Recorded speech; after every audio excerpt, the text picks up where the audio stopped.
Good morning বন্ধুরা, এই দেখো 15 আগস্টের কিছু ক্লিপ তোমাদের জন্য তুলে রেখেছি। যেহেতু ভিডিওটা অ্যাড করা হয়নি বলে তাই একসাথে ভয়েস ওভার দেওয়া হয়নি। যে আজকে সময় পাচ্ছি দিয়ে দিচ্ছি, তোমরা কিছু মনে করো। দাদা চলে এসে ও পেঁয়াজ কেটে নিচ্ছে। যেহেতু আমার সকালবেলা খুব পেটে ব্যথা করছিলো, গ্যাস হয়ে গেছিলো, ওই জন্য আমি কিছু করতে পারছিলাম না। তাও গ্যাসের ওষুধ খেয়ে তারপর একটু ঠিক হয়েছে।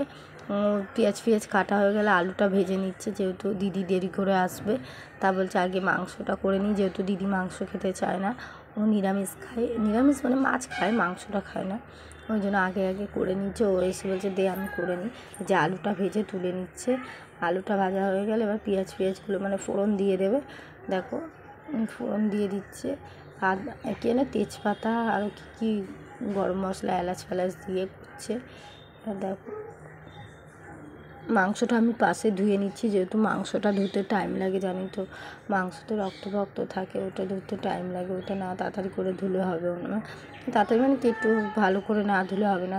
হচ্ছে বেসিনের সামনে দাঁড়িয়ে করছি, আগে তো শরীরটা ভালো না, তার মধ্যে তাও করে দিচ্ছি। বোন গেছে মশলা বাটতে, আর এরা আসলে তো আমাকে কোনো কাজ করতেই হয় না, আর একটু হাতাহাতি না করলেও হয় না। এই যে শুকনো লঙ্কাটা ছিল না, দোকান থেকে আনতে গেছে। আর জানো তো এই বাড়িতে কিছু হাতের সামনে থাকে কি এখানে রান্না হয় না, আর এই আনলেও জিনিস নষ্ট হয়। শুকনো লঙ্কা তো এনে রাখতে জানি তো, বর্ষা থেকে এমনি সাদা হয়ে যায়, ওই জন্য নিয়ে এসে রাখি। যেটুকুনি লাগা সেইটুকুনি এনে রাখি, তার বেশি আর রাখি না। যে টমেটো দিয়ে এবার খুন্তি দিয়ে নাড়িয়ে দিল, কিন্তু হচ্ছে এবারও কী করতে যাবে ওইদিকে আবার আসবে, এসে বলছে কেউ তো এখন আসছে না, আর ঘুড়ি ওড়াতে যাবে, তাও বিরক্ত হয়ে যাচ্ছে। একবার গেছিলো, দেখে ঘুড়ি উঠছে না, চলে এসছে। তার মধ্যে সঙ্গী না হলে হয় না, একা ঘুড়ি ওড়ানো যায় বলে গেছে, দেখে নেই কেউ। ওই যে দাদাকে একটু দেখে মাংস ধুয়ে নিচ্ছি, আদা রসুনও পেস্ট করে নিয়ে চলে এসছে, দিয়ে দিচ্ছি। দেখো জিরে গুঁড়ো দিয়ে দিল, জিরে গুঁড়ো দিয়ে এবার হলুদ গুঁড়ো দিয়ে দিচ্ছে। দেখো আমাদের থেকেও ফাস্ট রান্নাবান্নাতে, আমরা তো এখন লেজি। ও কাটলো 5 মিনিটে, কেটে ফেটে ফাস্ট, ও সব কিছুতে ফাস্ট। আমরা কি একটু করি, ও ছেলেদের ঝটফট রান্না, দেখতেই তো পাচ্ছ। দেখো মাংসটা ধুয়ে নেবো। যে দই দিয়ে দিয়েছে, আর মাঝে একটা জিনিস দিতে ভুলে যাবো, কাজু পোস্ত বাটাটা রয়েই যাবে, পাশে ছিল ঢাকা দেওয়া, খেয়াল করিনি। দিয়েছে, এটা আমার ছেলের জন্য তুলে রাখছি, যেহেতু ঝাল মাংস খায় না। আগের দিন ঝাল মাংস করেছিল, খেয়েছে, খায়নি তা না, কিন্তু অতটাভাবে খায়নি, ওই জন্য ওর জন্য মশলা তুলে রাখছে। আলাদা প্রেসারে করে দেওয়া হবে, ও যেহেতু ঝাল খায় না, আর পুচকেটাও খাবে। আর তাড়াহুড়োতে একটা লোমও থেকে গেছে বাটির সাইডে, তার জন্য মাংসই লেগে গেছে। কিছু ভেবো না ওটা তোমরা।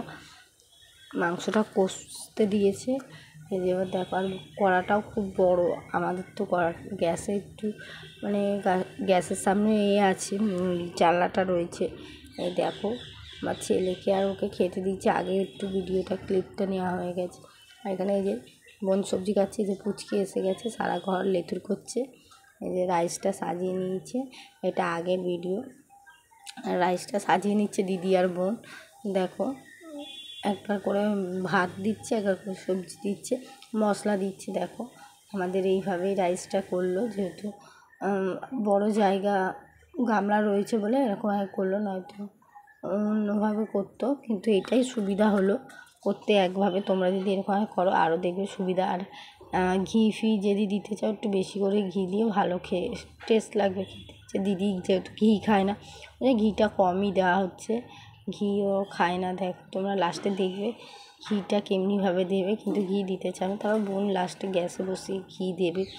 ঘি না দিলে জিনিসটা ভালো লাগবে না। দেখো আলুর দমও কষানো হয়ে গেছে পাশে, রাইসটা যেহেতু আগে করে নিয়েছে, ওই জন্য আলুর দম। এবার ওই যে পুচকেটাকে খাওয়াচ্ছে, যে ওরা সব দুজনে খাচ্ছে। আর ছাদ থেকে ঘুরিয়ে খেয়ে দিয়ে আবার যাবে ছাদে, আর ও তো অফিস থেকে চলে এসছে। বোন সার্ভিস করে দিচ্ছে, আর বোন থাকলে সুবিধাই হয়, খেতে পেতে ভালো দিতে পারে, সবাইকে দেয়। এবার আমরা লাস্টে 5টার সময় খাচ্ছি, এত রান্না করতে দেরি হয়ে গেছে, 5টার সময় খাচ্ছি আমরা। আর এই যে ছাদে গেছি ঘুড়ি ওড়াতে। আর তোমাদের যদি মিনি ব্লগটা ভালো লাগে আমার পাশে থেকে টাটা।